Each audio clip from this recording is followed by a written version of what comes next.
I thought I was exposing my wife's affair. The hidden emails, the motel receipts, the neighbor who swore she wasn't alone. But the deeper I dug, the more I realized the other man wasn't a stranger at all. He had my voice, my face, my memories. This isn't the story of an affair, it's the story of how I found out I wasn't the only version of myself living in our apartment. I never thought I'd be one of those people. You know the ones. The pathetic OPs who write walls of text about how they caught their spouse cheating, only to get roasted in the comments for missing the obvious signs. But here I am. I, 33 million, have been married to my wife, Lily, 31F, for 6 years. Together for almost 10. No kids, no big financial issues, nothing seemingly wrong. Until 2 weeks ago. It started small. Her phone face down on the table, long showers, then the late nights, work projects that somehow had no paper trail. I wanted to believe her. God, I wanted to. But the seed was planted. So one night, while she was working late, I checked her iPad. Same Apple ID. Messages synced. And that's when I saw them. Hundreds of texts to someone saved as A. Not sexual. Not even romantic. At least, not at first. But the tone. The frequency. The way she was laughing through text in a way she hadn't laughed with me in months. Then came the selfies. Her in the office bathroom mirror. In the car. One where she's biting her lip. All sent at 1:34 a.m. I can't explain the feeling. Not anger. Not betrayal. Just hollow. Like watching a stranger's life implode in slow motion. I confronted her the next morning. I asked her to show me the texts on her phone. She refused. So I went nuclear. I told her I'd screenshot everything from the iPad and send it to her family. That's when she broke down crying. Not the tears of someone guilty, the tears of someone cornered. She admitted she'd been meeting A, but swore it wasn't physical. It's complicated, she said. You wouldn't understand. Classic cheater script, right? But something in her voice, shaky, terrified, made me hesitate. It didn't sound like shame. It sounded like fear. Later that night, I couldn't sleep. I went back through the texts, scrolling further. That's when I noticed something strange. Every message from A was short, blunt, almost clinical. Things like, did you lock the door? Don't forget what we talked about. Same place, same time. Meanwhile, her messages were desperate, long walls of text, emotional, apologetic. At one point, she even typed, please, I'll do better. Don't shut me out again. What kind of affair partner texts like a drill sergeant? I showed my best friend, let's call him Mark, 34M, the screenshots. He immediately said it looked like blackmail. But blackmail for what? I kept digging, pulled the metadata from the selfies she sent. All of them were taken in the same 2 places. The parking garage under her office, a motel off the highway. I nearly threw up. When I asked her about the motel, she went pale. It's not what you think, she repeated. The same line. Always the same line. That night, when she was in the shower, I checked her bag. Inside, a folded piece of paper. One word written on it, over and over, in shaky handwriting. Sorry, dozens of times. Covering the entire page. Like she'd been forced to write it. Mark told me I needed proof before I did anything rash. So the next day, I followed her. She didn't go to the office. She drove straight to the motel. I waited in the parking lot for 2 hours. She never came back out. Finally, I couldn't take it. I went inside, asked the clerk if a woman matching her description had checked in. He gave me a weird look and said, she's a regular. Room 12. I don't remember walking to the door. Don't remember knocking. I just remember the sound of my own heart pounding so loud it drowned out everything else. When she opened the door, she looked shocked. Not guilty, not caught. More like terrified. And the room? Empty. No bags, no clothes. Just a single notebook on the bed. She snatched it before I could grab it. Slammed the door in my face. But not before I saw the words on the open page. He knows. I didn't sleep that night. Every time I closed my eyes, I saw her face. That wide-eyed terror. Not of me. Of something else. The next morning, she was gone. No note. No texts. Just gone. I called her office. They said she hadn't shown up in days. I called her mom. Hadn't heard from her. It's been 72 hours now. I went back to the motel. Room 12. The clerk said she never checked out. When he opened the door for me, the room was spotless. Bed made. No notebook. But on the bathroom mirror, written in condensation, stop looking. Day 4, without Lily. I filed a missing persons report. The officer barely wrote anything down. Just asked if we'd fought. I said yes. He raised an eyebrow like case closed. Meanwhile, her phone is still active. I tried calling. It rings once, then cuts to voicemail. Mark says I should stop digging.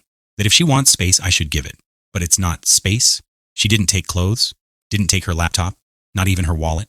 Who disappears like that? That night, I couldn't help myself. I went through our bank records.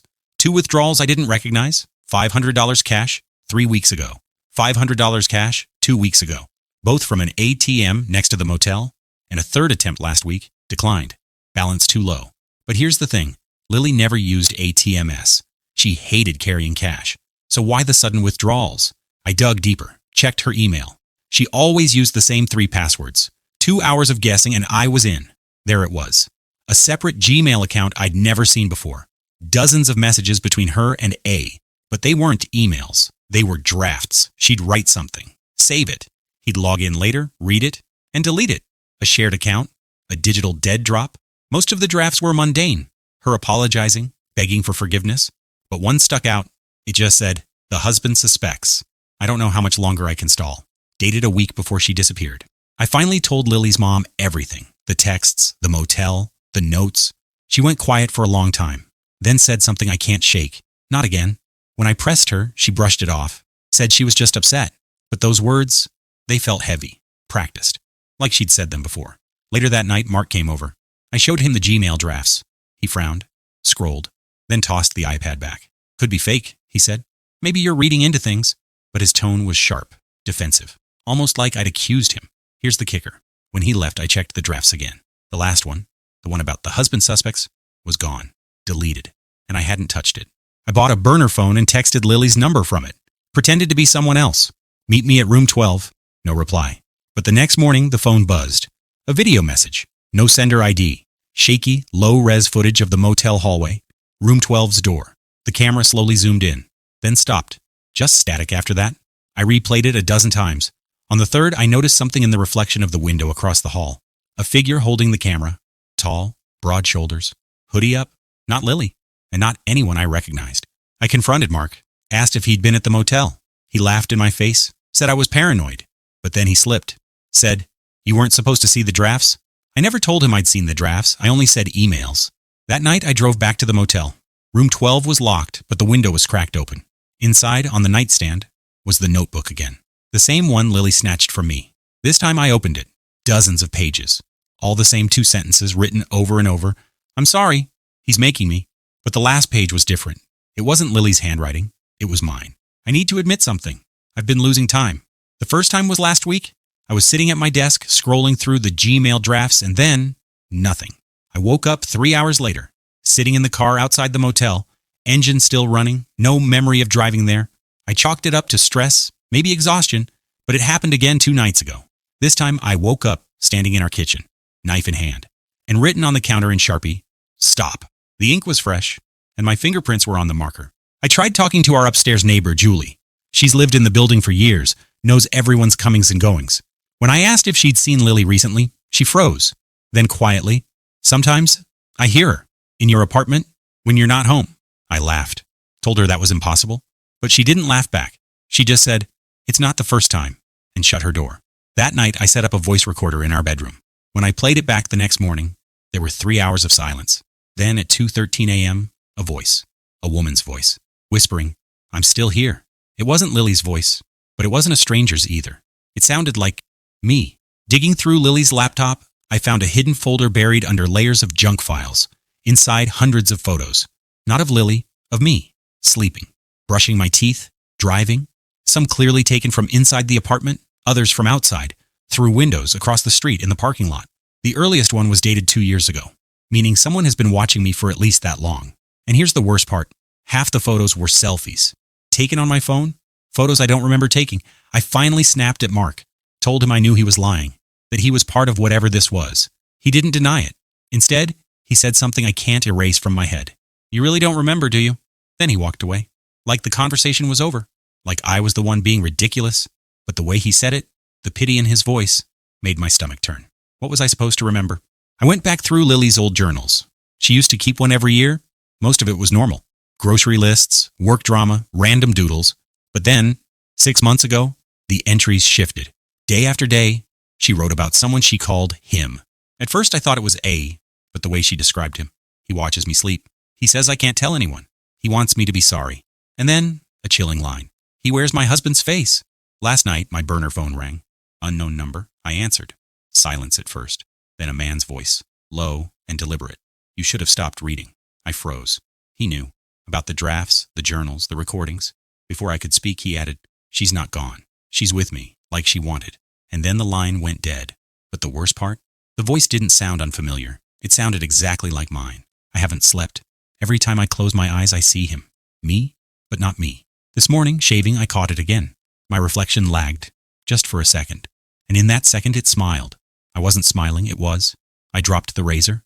When I looked again, everything was normal. But the sink was full of blood, and I don't remember cutting myself.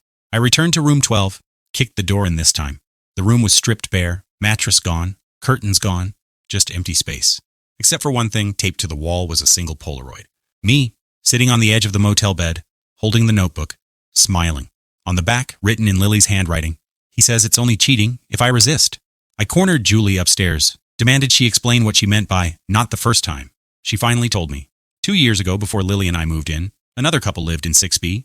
The wife claimed her husband was duplicating himself, said he would leave for work and then come back, while still being at work. Said she caught him watching her sleep, while his real body snored beside her. Nobody believed her, until the night she vanished. The husband swore she ran off, but Julie heard the screams. And one night later, she swore she saw 2 of him, standing side by side in the hallway. Sighed in. I logged back into the secret Gmail. Dozens of new drafts had appeared overnight, all written by A, but they weren't to Lily, they were to me. You don't remember, but we've been doing this for years. She belongs to me when you're asleep. Stop fighting, or I'll show you what you've already done. And the final one? Check the basement. I don't have a basement, but the building does. And the door has always been locked. The door to the basement was chained, heavy padlock, but the frame was old, splintered. One kick, then another.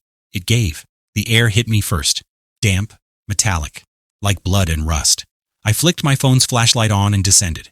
The stairs went deeper than they should have. The building's only 3 stories, but I must have gone down at least 6 flights. At the bottom, a corridor lined with mirrors, each one cracked, warped. And in every reflection, I wasn't alone. Behind me, beside me, inside me, always another version of me, watching, smiling. At the end of the hall, a room. In the center, a chair bolted to the floor, straps on the arms and legs, and on the chair, Lily, eyes wide open, staring at nothing. Her lips moved when she saw me. Just one word. Run. Before I could move, the lights went out. When they came back, she was gone. The chair was empty, but the straps were still buckled. Back upstairs, I tore through my phone gallery. Dozens of new videos I didn't take. The first, Lily, tied to the chair, whispering apologies. The second, me, walking into the basement, smiling at the camera. The third, me again, but older, wrinkles around the eyes. Same clothes as today. He leaned into the camera and said, "Stop looking. You're only feeding it." Then shut the phone off. Except, it wasn't shut off, because here I am, still watching it. I went back to the Gmail drafts. There was one new message waiting.